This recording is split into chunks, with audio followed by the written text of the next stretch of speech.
de la máquina, del aparato organizado de poder, los primeros cimientos, los primeros engranajes de este aparato organizado de poder que empezó a montar Álvaro Uribe Vélez en compañía de su hermano Santiago y que inicia en los 90s, iniciando los 90s, con esta organización paramilitar genocida, asesina de líderes en esa época políticos de la UP y también de limpieza social que se implementó desde una finca que se llama La Carolina, propiedad de los Uribe Vélez. Y tenemos acá a las dos personas que más saben. Está por entrar Andrea Aldana, que es una periodista que ahorita en estos momentos está en un lugar donde no hay señal, yo creo que una serie de documentales sobre Colombia y sobre la violencia en Colombia. Está conmigo Olga Bear, pues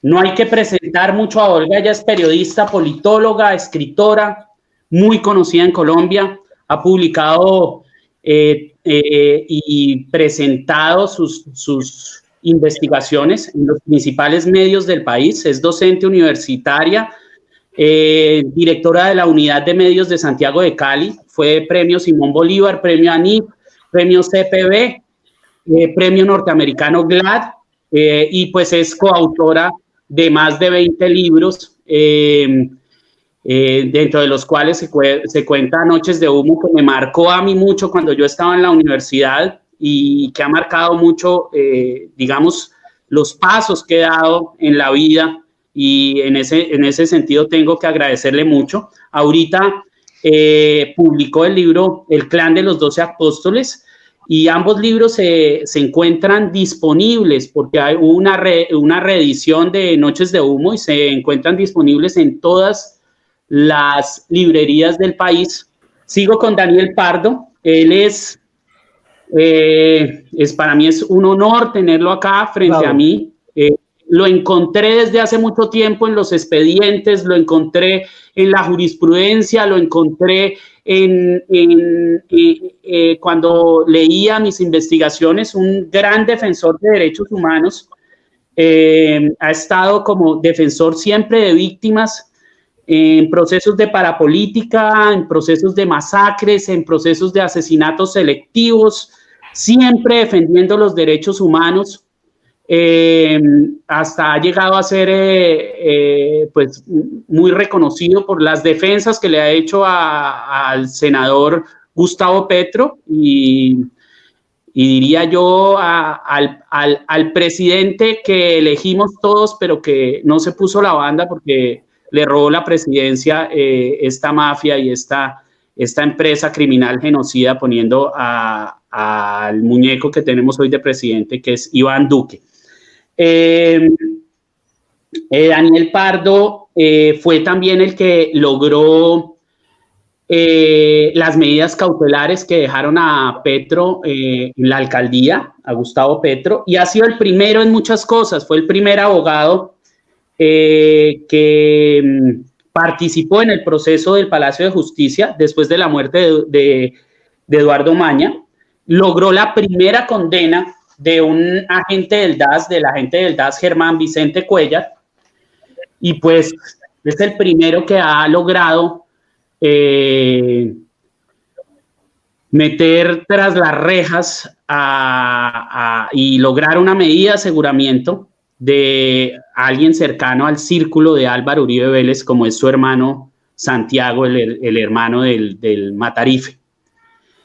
Vamos a tener eventualmente, si llega, si atraviesa los campos donde está y si logra una señal y si logra ubicar un ancho de banda que le permita hacerse parte de este debate. Andrea Aldana es una reportera formada en la Universidad de Antioquia, colaboradora del Espectador, pertenece al comité editorial de Universo Centro, ha sido fixer de Discovery Channel, revista National Geographic, Vice News HBO, y acaba de recibir el reconocimiento del jurado en la categoría crónica del Premio Nacional de Periodistas Simón Bolívar.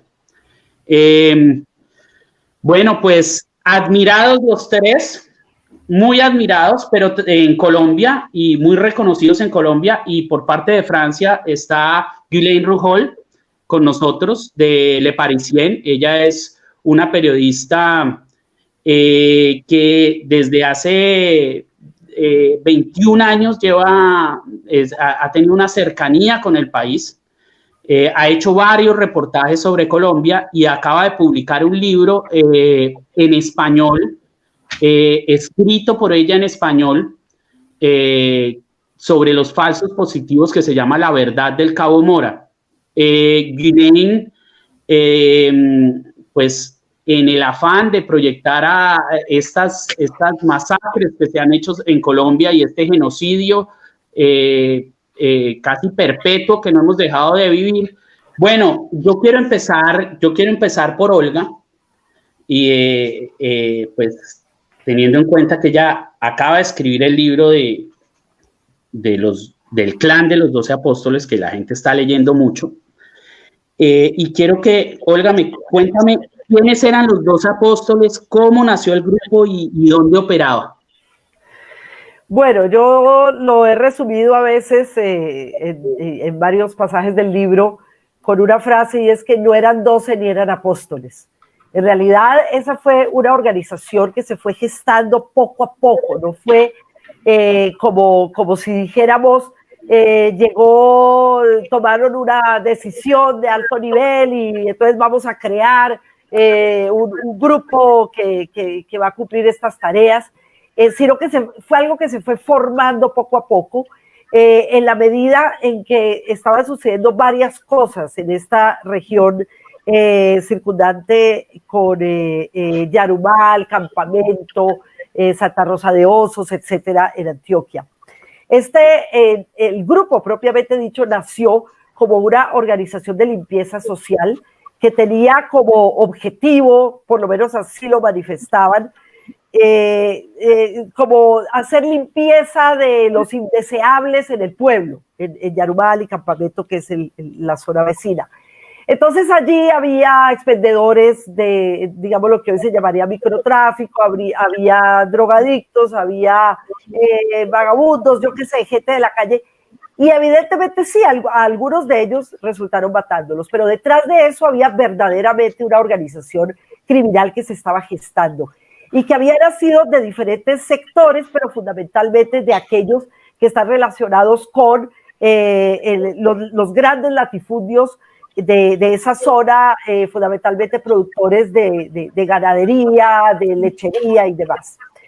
Ya hacia el año 93, este grupo empezó a operar con sistematicidad, y podríamos ahí entonces evidenciar cómo empezaron a asesinar selectivamente, pero también hubo masacres en el año 94. Empezaron a asesinar selectivamente a los que ellos consideraban que estaban estorbando para su proyecto. El proyecto, creo yo, que era básicamente la expansión ganadera, controlar también el accionar que tenían las organizaciones guerrilleras en esa zona, especialmente en las FARC y el ELN, y también hubo ciertos casos de hacendados y de personas, de ganaderos, que habían sido secuestrados, o digamos las familias estaban teniendo problemas de seguridad, y con ese argumento que después se mezcla con todas estas cosas, las convivir y demás, y crea ese monstruo que después fueron las Autodefensas Unidas de Colombia, termina consolidándose con una estructura ya muy bien organizada, incluso con un jefe rural, un jefe urbano, y con reuniones y tareas muy bien delimitadas, muy bien delineadas. Todo esto orquestado pues por un sector importante de los ganaderos de la zona de Yarumal, y también específicamente la zona de los llanos de Cuibá, que es una zona rural de Yarumal. Y bueno, ahí es donde aparece la figura de Santiago Uribe Vélez, que era uno de los hacendados, dueño junto con su familia de la hacienda ganadera La Carolina. Y tú de pronto me podrías decir un poco, tú que estuviste en contacto con los expedientes y con los hechos, ¿cuáles de los hechos de las acciones que realizaron este grupo de los 12 apóstoles te impactaron más? Mira, a mí me impactaron varias cosas. Algo que me impactó muchísimo fue ver cómo había una forma de dominio por parte de ellos que permeó el ejército, la policía, los comerciantes del pueblo, los hacendados. O sea, fue verdaderamente una empresa criminal que tenía pues ese objetivo de limpiar, entre comillas, la zona. Y me pareció terrible. O sea, a mí una cosa que me impacta tremendamente es ver cómo llegan al poder personas relacionadas con estos criminales. Eso es lo que a mí me impacta, porque ¿quiénes nos gobiernan? ¿Quiénes nos han gobernado? ¿Quiénes son los que imponen a sangre y fuego su poder? Eso a mí me parece deplorable. También me parece terrible cómo empezaron a crear esas redes rural y urbana que tenían dos jefes. El jefe rural era alias Rodrigo, que era una persona de esa zona de Llanos de Cuiabá, y el jefe urbano, al que le decía pelo de chonta, por su pelo amarillo, como la chonta del maíz, los pelos esos del maíz. Que lo mataron también. Lo mataron de una manera tremenda después, porque ¿qué fue lo que pasó con los llamados 12 apóstoles? Que cuando, como ellos dicen, el parche se calentó, entonces había demasiados testigos sobre esto, y había demasiados testigos que podían revelar cómo ellos obedecían a una estructura de poder que se había montado ahí. Incluso en una audiencia a la que yo asistí, una audiencia de carácter informativo para trabajar los contextos en uno de los juicios de justicia y paz, que fue el proceso contra alias Julián Bolívar. Julián Bolívar ahí lo manifestó. Él era una de esas personas que estaba en esa zona, y él estaba desde los años por ahí 94, tal vez 95. Y cuando Julián Bolívar, recordemos que fue de los pocos que Álvaro Uribe no extraditó, ¿no? Sí, correcto, porque fue de los pocos que no extraditó, y precisamente era el que conocía muchas cosas de los 12 apóstoles. Correcto, y precisamente él es el que recibe la posta. Cuando ese parche se calienta y empiezan a asesinar a todos los sicarios, y los otros empiezan, por ejemplo, sacan es un poco anterior, sacan de ahí, de la zona, al entonces teniente Juan Carlos Meneses, porque ya se quemó también. Entonces, Julián Bolívar, ya en el año 96, comienzos del 97, le empiezan a decir: mire, los 12 apóstoles desaparecen, usted tiene que organizar otra cosa ahí. Y él lo organizó, y por eso terminó el bloque norte. Creo que era Daniel Prado, me lo podrá ratificar. O sea, fue una estructura que fue como un modelo de ensayo. Cuando yo hice mi libro, pude contabilizar alrededor de 300 víctimas civiles, ¿sí? Muchos de ellos campesinos. Y cuando el juicio terminó, bueno, nos falta una sola audiencia, pero se han contabilizado más de 500 víctimas. O sea, en 4 años hubo más de 500 asesinatos selectivos. Varios de ellos múltiples, pues ustedes saben que después de 3 o a partir de 3 muertos en un mismo hecho, pues se categoriza como masacre. Ahí hubo masacres y asesinatos colectivos hasta llegar a una suma de 512 o 500 algo muertos en solamente 4 años. Es una cosa ¿Masacraban familias enteras? Hubo 2 o 3 casos en los que hubo familias muy pendiente, uniendo hilos de un lado para el otro, y se me hizo muy raro que a mí se me hubiera pasado esta noticia, una noticia del diario español El País.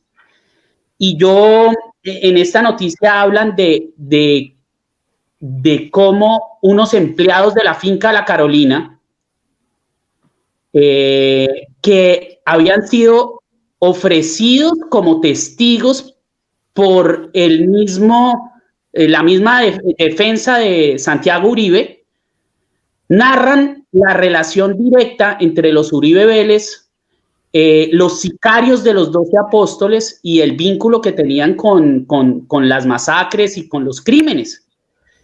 Y pues yo creo que hay mucha gente que no sabe en ese juicio, usted que es apoderado de las víctimas en ese juicio, que ha logrado todo en ese juicio, quisiera que usted nos explicara cuáles son los hechos, probatorios y las evidencias probatorias que hay en ese juicio que incriminan a Santiago Uribe y a su hermano Álvaro Uribe.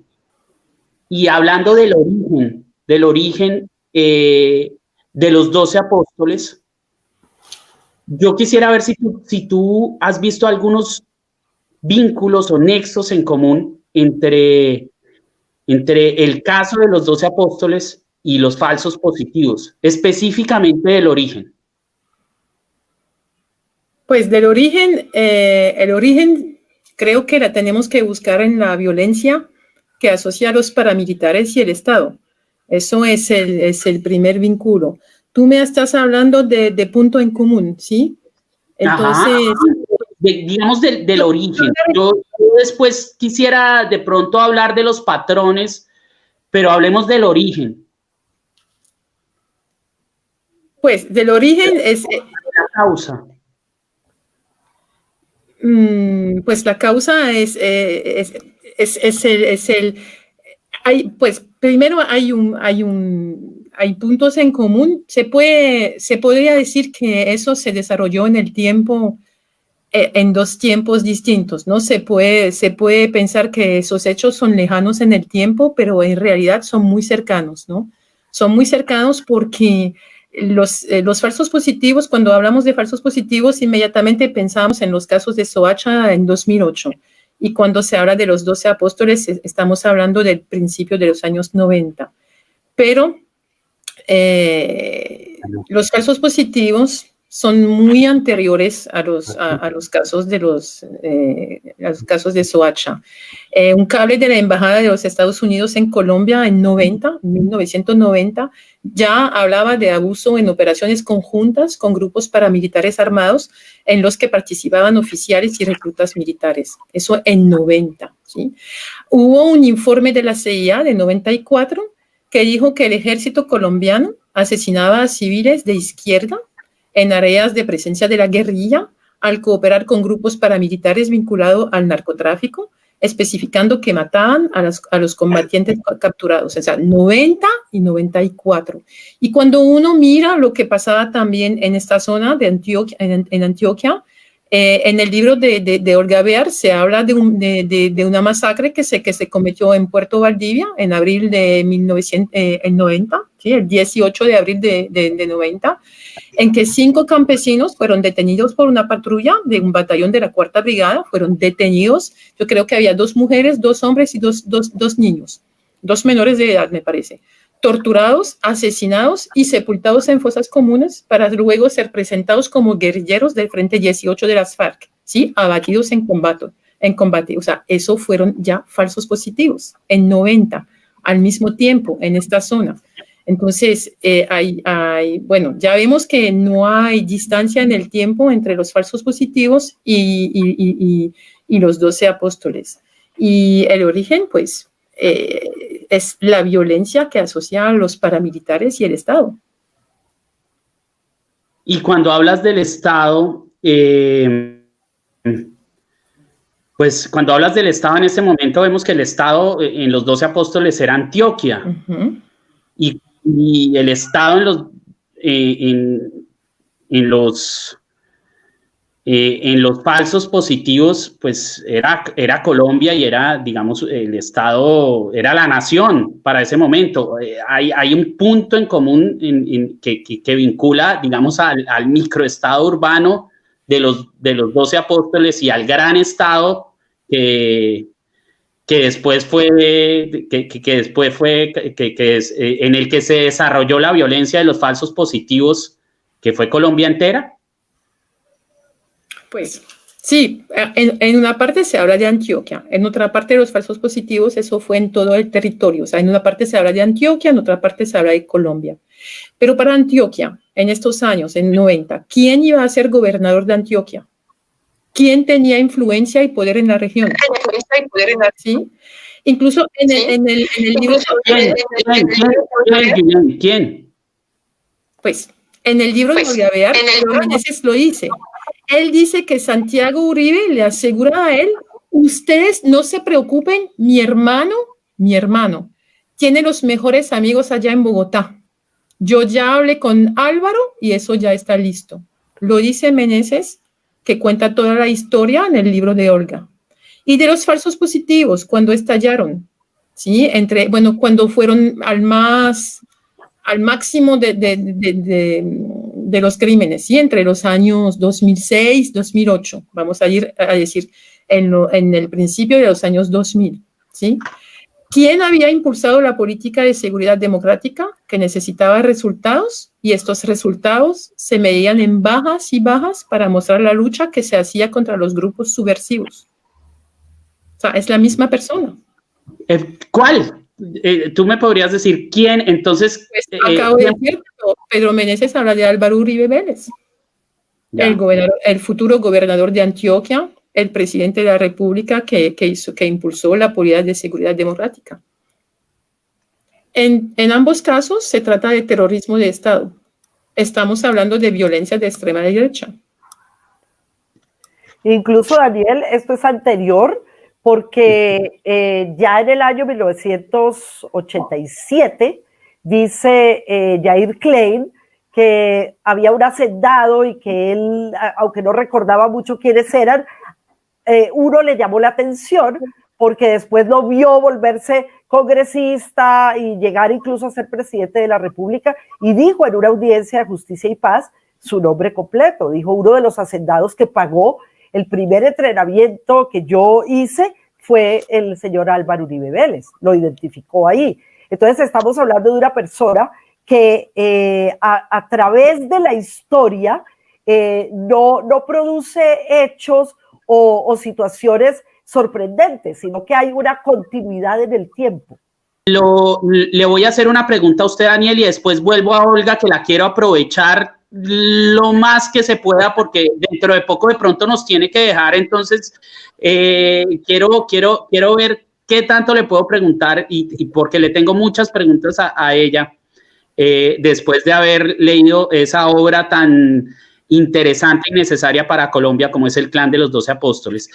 Daniel, quisiera preguntarle, y vuelvo y le pregunto yo, investigando en la web,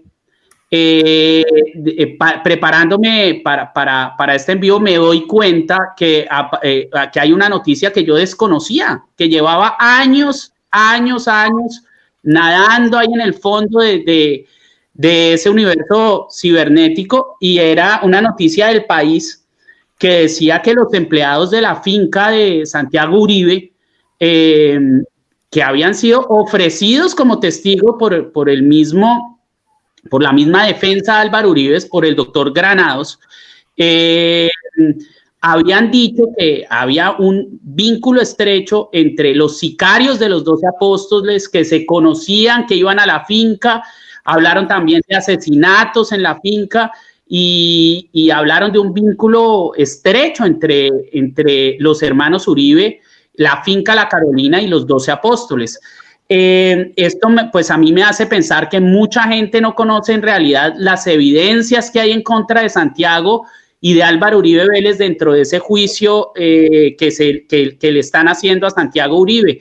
Y en ese sentido, Daniel, yo quisiera preguntarle, primero, que me hable un poco de esta noticia, de decirme si es cierto lo que dice El País de España, que hubo unos testigos, unos empleados de la finca La Carolina, ofrecidos por la misma defensa de Santiago Uribe, que lo que hicieron fue contar la verdad y hablar de esos vínculos que tenían los hermanos Uribe con esta organización narcoparamilitar. Y por otra parte, que me diga cuáles son las evidencias y las pruebas que incriminan a Santiago Uribe. Entonces que la estoy apagando. La Fiscalía General de la Nación recolectó unos testimonios de personas que trabajaron en la Hacienda La Carolina, que efectivamente fue la noticia que salió en el país de España. Esa noticia es cierta. Aló. Daniel, ¿hay una música en su celular o en algún lado? ¿Usted está poniendo música? ¿Lo está copiando? Está bonita la música, pero si la puede apagar, Daniel. Aló. Eso, ya, perfecto. Sí, aló. Perfecto, se le escucha. Perfecto. Sí. Estaba respondiendo a tu pregunta. Y efectivamente, el país de España, efectivamente publicó una noticia que es cierta, ¿sí? Que tiene que ver con unos testimonios que recolectó la Fiscalía General de la Nación de varios empleados. Estoy hablando,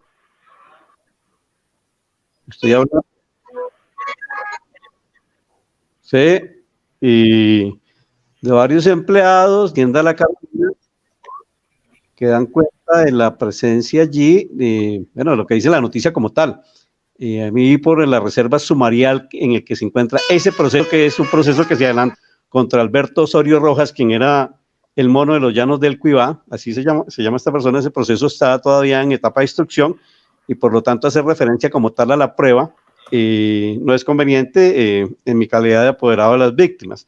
Sin embargo, pues quienes quieran tener conocimiento de qué fue lo que dijeron en su momento estos empleados, pues pueden buscar el link sobre Santiago Uribe Vélez y los 12 apóstoles, la noticia en el país de España. Allá hacen creo que hace una descripción detallada de lo que le contaron los testigos a la Fiscalía. Y la otra parte de la pregunta, sí, perfecto. Aló. Sí. Aló. Le escuchamos. Sí, aló, Daniel. Sí. Aló. Aló, le escuchamos. Siga, Daniel. Aló. Sí, Daniel, siga. Aló, aló. Aló, lo escuchamos, Daniel. Sí. Cuéntame. Daniel, quiero saber la otra parte de la pregunta era las evidencias que ¿me puedes repetir la pregunta? La segunda parte de la pregunta. La segunda parte, sí. Sí. ¿Me puedes repetir? La segunda parte es ¿cuáles son las evidencias? ¿Salió? Sí. ¿Se cayó? Pucha. No, está, yo creo que hay una serie de problemas ahí con él. No creo que tenga mucho ancho de banda. Pero bueno, sigamos entonces con Olga, mientras él vuelve con la segunda parte de la pregunta.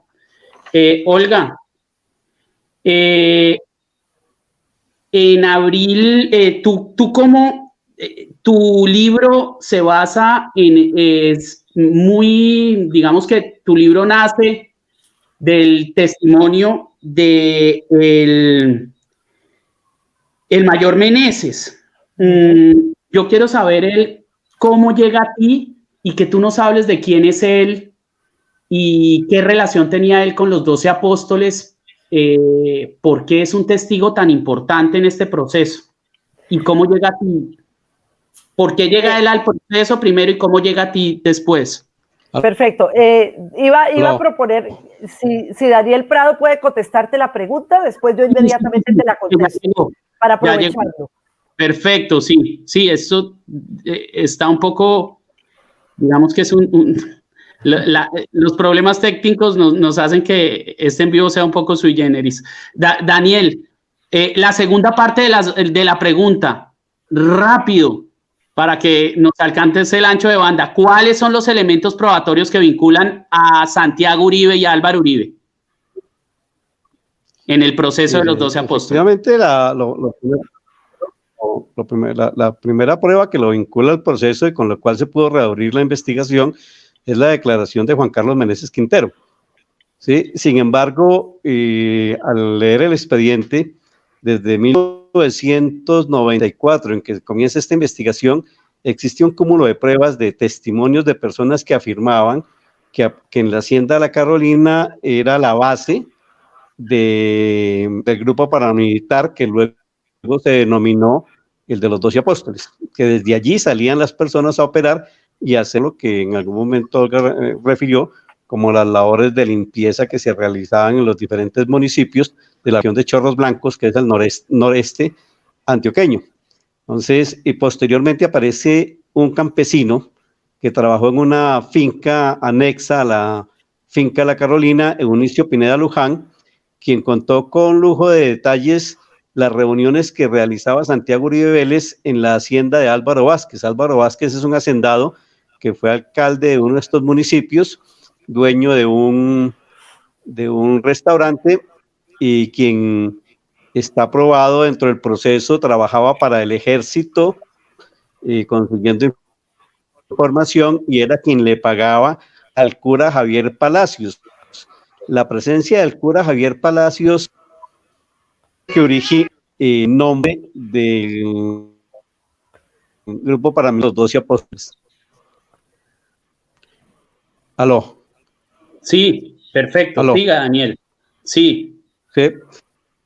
Sí. Claro, también aparece la declaración de una persona que se postuló para ser admitido en Justicia y Paz, quien envió hace varios años cartas en las que solicitaba ser escuchado en los de justicia de la articulación de Santiago Uribe Vélez y de Álvaro Uribe Vélez, donde Jesús Agudelo está detenido en una cárcel de Antioquia, no fue admitido en Justicia y Paz, y ha sido, después de sus declaraciones, ha sufrido varios atentados allí en este centro de reclusión. Y como le contaba, entonces uno revisa el proceso y se encuentra con que desde aquella época el proceso tenía las pruebas suficientes para que se hubiera llamado a responder por estos hechos a Santiago Uribe Vélez. Fue cobijado por espacio de más o menos 12 años de impunidad. Y cuando Juan Carlos Meneses Quintero da su declaración ante el grupo de juristas argentinos encabezados por el premio Adolfo Pérez Esquil, y los juristas argentinos le solicitan a la Fiscalía General de la Nación que reabra esta investigación por cuanto lo que se está contando por parte de Meneses son delitos de lesa humanidad, los cuales ameritan una investigación seria por parte de las autoridades colombianas, y es lo que permitió en algún momento que estas pruebas que ya existían dentro del proceso pudieran ser valoradas por un fiscal que en su momento realizó una tarea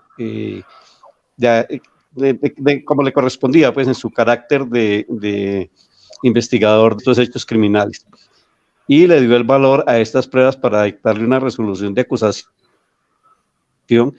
a Santiago Uribe Vélez, aseguramiento que pesó durante por espacio casi 2 años contra él. Posteriormente le fue concedida su libertad por vencimiento de términos. Sin embargo, quiero anotar una circunstancia, porque hay personas que creen que la resolución de hace unos días donde se archivó una investigación a Santiago Uribe Vélez es por estos hechos. No, es por unos hechos donde él participaba también como patrocinador de un grupo paramilitar que operaba en el sureste antioqueño y del cual algunos paramilitares han dado cuenta, como también hay investigaciones en donde existen pruebas de la vinculación de Santiago Uribe Vélez a este otro grupo paramilitar. Sin embargo, pues hoy la Fiscalía lo favorece de nuevo con estos actos de impunidad, y esperemos que en algún siendo los delitos que se cometieron allí también delitos de lesa humanidad, se puedan reabrir estas investigaciones cuando haya un fiscal que realmente le garantice a los colombianos que estos hechos criminales se puedan ser investigados con imparcialidad. Perfecto, Daniel.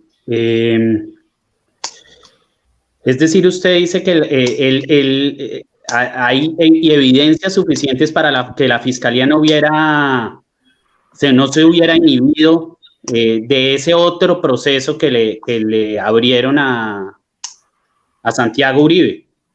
Bueno, ¿quién es Juan Carlos Meneses? Juan Carlos Meneses Quintero era un joven policía que estaba pues en el servicio de oficiales de la policía, y en su calidad de teniente, cuando tenía 21 años, fue enviado como comandante de la policía en Yarumal, Antioquia.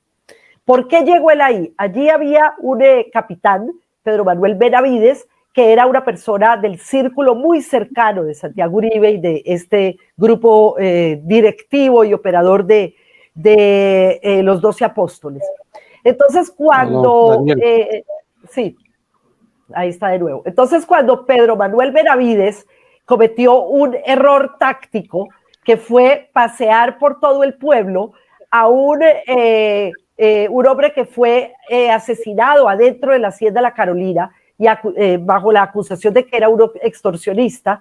Entonces, Santiago Uribe llamó al comandante de la policía, Pedro Manuel Benavides, y le dijo que pues había que recoger a este muerto, y cuando llegó ahí, pues la orden que recibió fue pasearlo por todo el pueblo para que la gente supiera a lo que se tenía que atener si seguía con sus actos delictivos. Es pasearlo, como si pasearlo. Ya, exactamente, a eso iba. En un jeep de la CIGIN, exacto, en el bumper de la Varela, exactamente, porque yo iba ahora a hacer una precisión, Daniel, y es que el juicio que está a punto de terminar en el mes de enero es uno de los varios que hay. Hay otro proceso que es precisamente el de este señor Varelas, que era un joven que fue amarrado su cuerpo al bumper de un carro de la SIGIN, le pusieron un letrero que decía muerto por extorsionista, y el capitán Pedro Manuel Benavides condujo el vehículo, él lo condujo por todo el pueblo exhibiendo al muerto colgado del bumper, amarrado al bumper de este vehículo, y tuvo la desfachatez y la falta de humanidad de subir una de las muchas lomas que hay en Yarumal hasta la casa de la familia Varelas, y entonces la familia, los padres, hermanos y demás de Varelas vieron a su ser querido amarrado al bumper, asesinado por extorsionista en un vehículo manejado por el comandante de la policía de Yarumal. Obviamente esto se calentó durísimo, incluso hubo noticieros y medios que lograron tener estos testimonios. Entonces tuvieron que salir rápidamente de Benavides y mandarlo para otro lugar, y quedó vacante la comandancia de la policía. Entonces mandaron allá al teniente Meneses, que en ese momento tenía 21 años, para que él fuera el comandante de la policía de Yarumal, y en el empalme entre Meneses y Benavides le dijo: le voy a presentar a una persona muy importante, que es básicamente la persona que manda aquí. Y lo llevó a la hacienda La Carolina para presentarle a Santiago Uribe Vélez, quien de frente le dijo: si usted nos colabora, nosotros le vamos a colaborar en las tareas de la policía. Y fue como durante 100 días el teniente Meneses pues también se pegó la quemada del siglo, y a los 100 días lo sacaron apresuradamente, porque en esos 100 días hubo varios muertos. Yo creo que hubo por lo menos unos 8 o 10 muertos en esos 2 meses, 3 meses y larguito, 100 días exactamente. Y entonces a él lo mandaron y él siguió ascendiendo en su carrera hasta que llegó a mayor. Cuando él llegó a mayor, esto coincidió, estamos hablando ya dentro de la primera década del siglo XXI, con el hecho de que se cerraban y se abrían los procesos contra Santiago Uribe.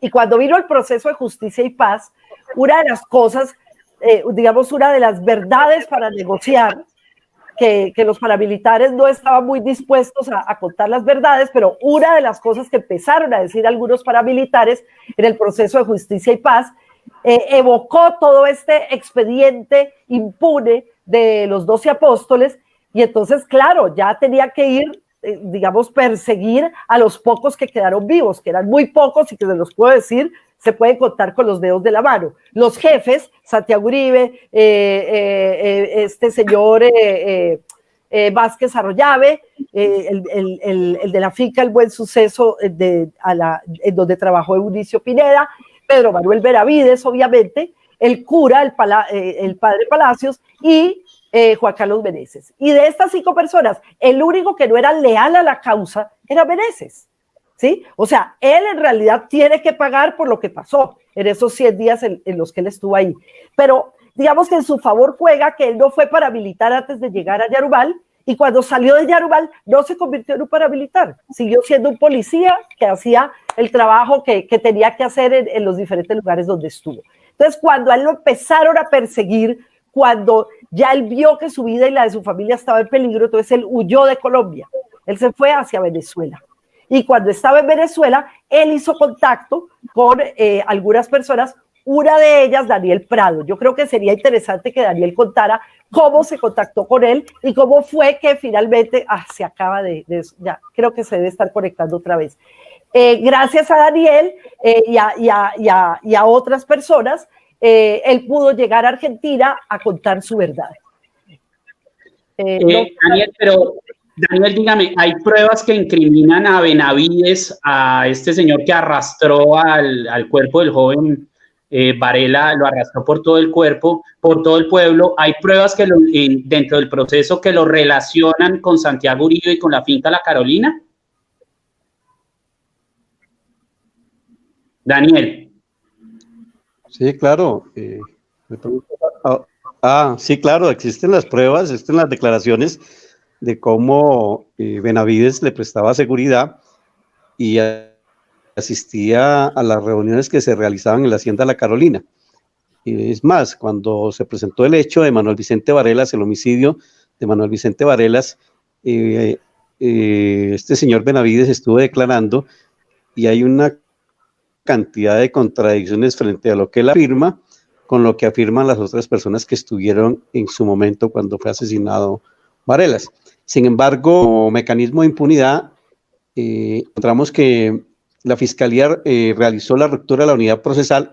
Ese fue el primer proceso por el cual entramos como representantes de víctimas, y para sacarnos, el fiscal 16 de la Unidad de Derechos Humanos hizo una ruptura procesal y envió el proceso a Medellín, en donde lo archivaron, el proceso de Manuel Vicente Varela. Sin embargo, la esposa de Camilo Barrientos, después de una declaración, decide darnos poder.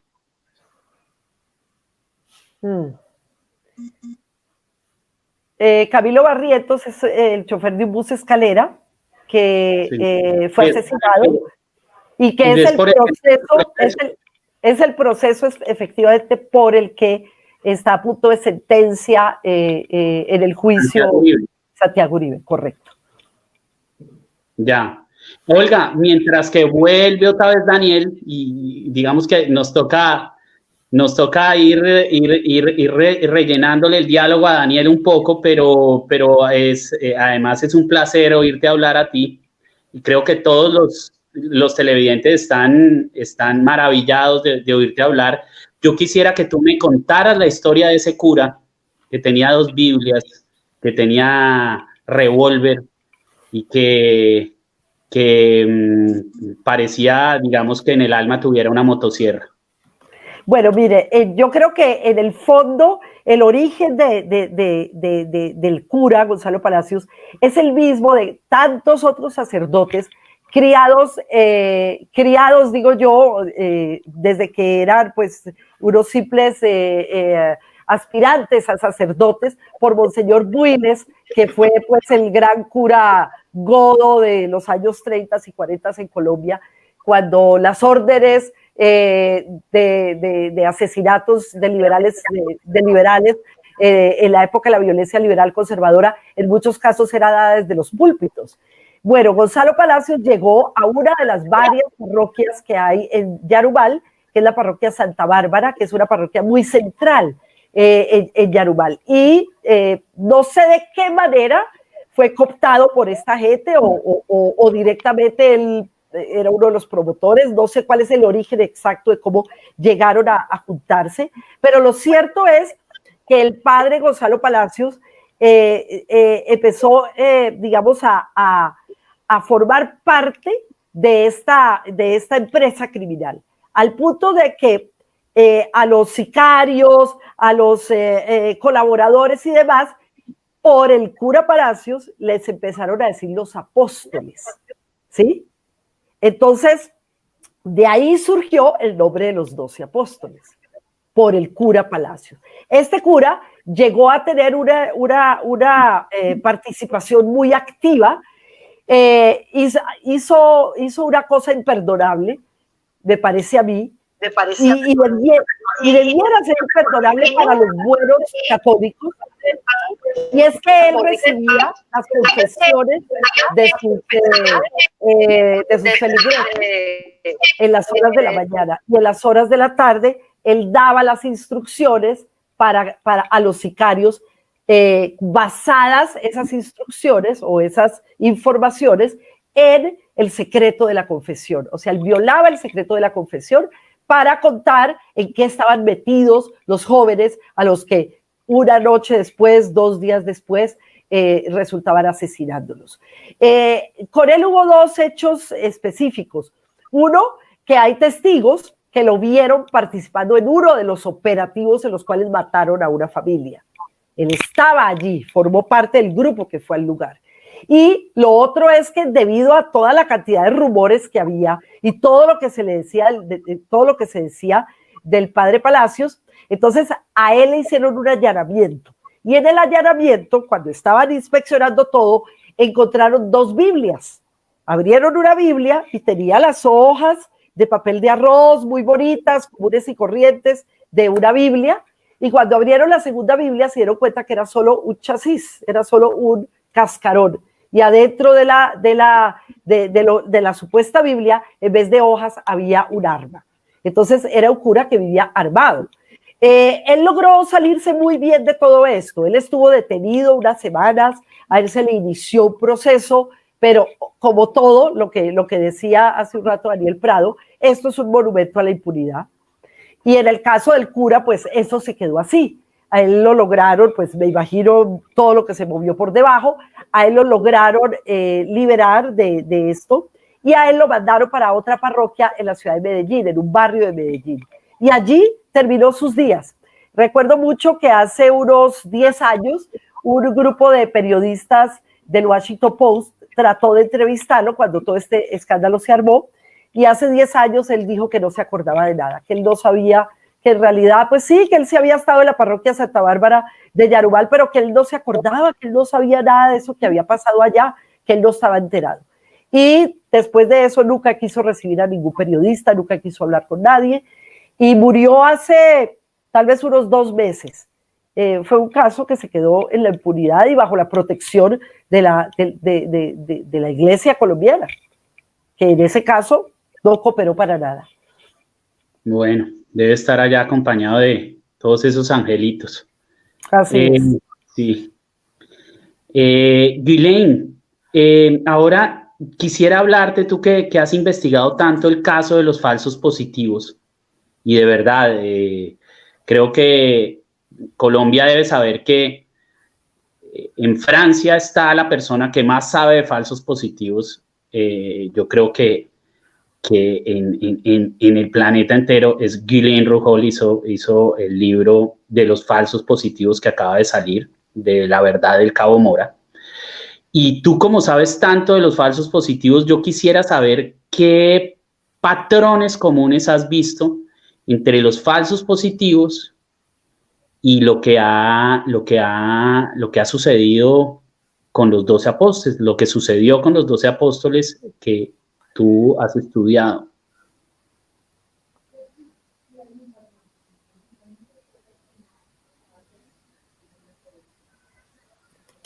Perdón, había cortado mi... Sí. Dale. Entonces sí, hay un patrón en común, hay muchas cosas en común. Yo vi muchas cosas en común leyendo el libro de Olga entre los 12 apóstoles y los falsos positivos. Primero yo vi que el perfil de las víctimas se parecían bastante, ¿sí? Son víctimas civiles que residían en zonas alejadas, personas marginadas. A veces aprovechaban esta posibilidad en ambos casos para desaparecer supuestos colaboradores de la guerrilla, miembros de la Unión Patriótica, gente sospechada de ser de izquierda. Bueno, el perfil de las víctimas se parece bastante.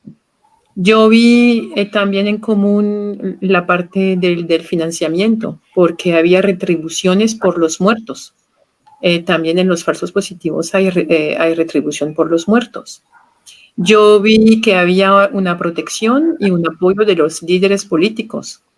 Los grupos paramilitares eran protegidos por el ejército.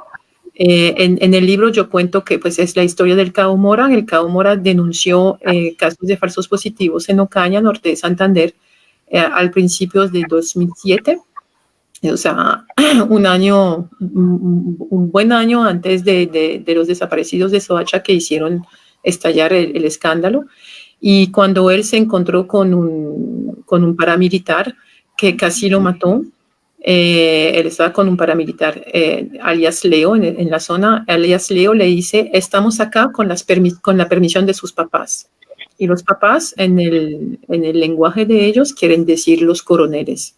¿Sí? Entonces, protección de los grupos paramilitares por parte del ejército y por parte de líderes políticos, como decía yo, o sea, en el caso de los 12 apóstoles de Santiago Uribe y de Álvaro Uribe.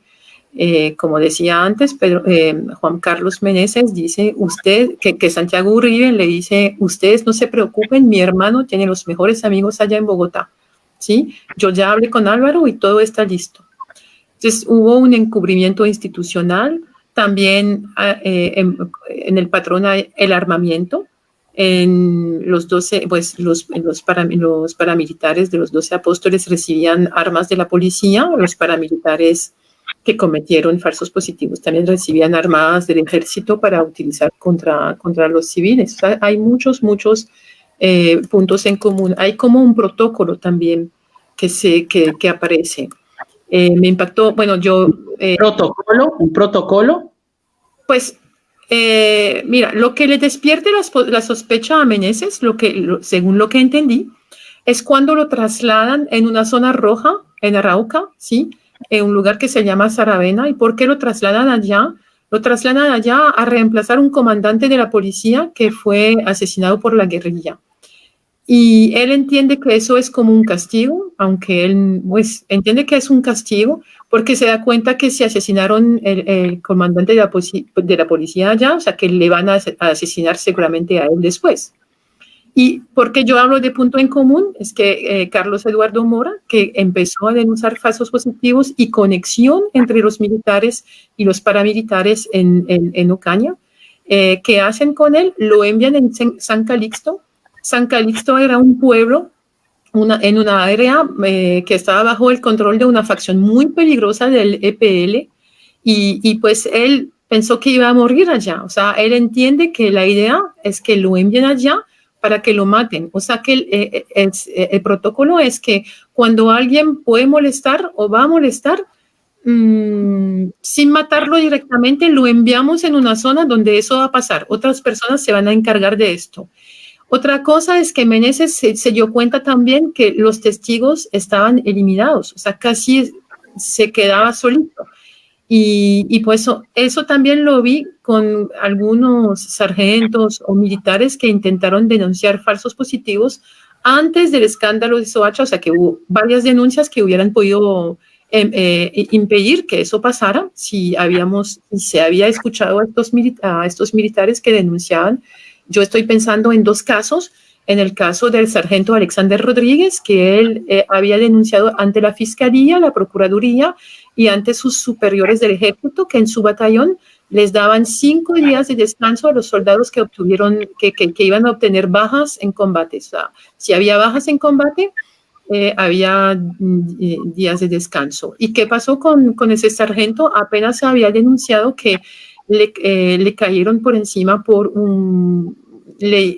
una tentativa supuestamente que había intentado extorsionar a un abogado y fue encarcelado. Y pues después, yo no se escuchó hablar de esta investigación. Él desapareció, no volvió a denunciar, no apareció en los medios de comunicación. No se sabe nada de él. Otro sargento que denunció, John Jairo Muñoz Rodríguez, alias Pechi, él fue testigo de la Fiscalía en casos de falsos positivos y él pues murió en un accidente de tráfico. ¿sí? Fue un accidente de tráfico, pero qué raro que también cuando tuvo Eduardo Mora, que denunció, cuando a él le quitaron los escoltas que a duras penas había obtenido, entonces él también tuvo un accidente de tránsito, pues se salvó de este accidente, pero pues eso también es como un protocolo, ¿sí? Yo veo también muchas conexiones en lo de las amenazas, cómo se manifiestan las amenazas, muchas llamadas y pues con los mismos términos, o sea, Juan Carlos Meneses dice que recibe amenazas en su celular que le dicen sapo, hijo de puta, te vamos a matar. Es exactamente los mismos términos, las mismas frases que me contó Carlos cuando me contó su historia, exactamente las mismas amenazas. Te tenemos ubicado, cuídese. Otra cosa es que tanto en el caso de Meneses que en el caso de Eduardo Mora, los escoltas o los compañeros de ellos, la institución les previenen de que alguien les quiere matar dentro de la misma institución. Y pues, en general, que sean los 12 apóstoles o que sean los falsos positivos, cada persona que se acerca, que investigue, tanto las víctimas, las familias, los abogados, o sea, Daniel Prado, pues ya está desconectado, pero nos podría hablar de esto, reciben amenazas. Y pues mira que Meneses dio su testimonio desde Buenos Aires, o sea, tuvo que salvarse, que quitar a Colombia y también Carlos no pudo quedarse en Colombia. Otro punto en común es que en ambos casos era un secreto a voces dentro del pueblo y del ejército. Yo digo dentro del pueblo porque me impactó bastante que, por ejemplo, en Ocaña, eso llegó a un punto en que la gente tenía más miedo del ejército que de los grupos armados ilegales. Y pues en Yarumal, pues yo pienso que era un secreto a voces también. Y pues el más grande punto en común quizás es que el expresidente Uribe sí sabía. O sea, siempre supo de lo que pasaba en lo de los 12 apóstoles, por supuesto, en calidad de principal mandatario regional.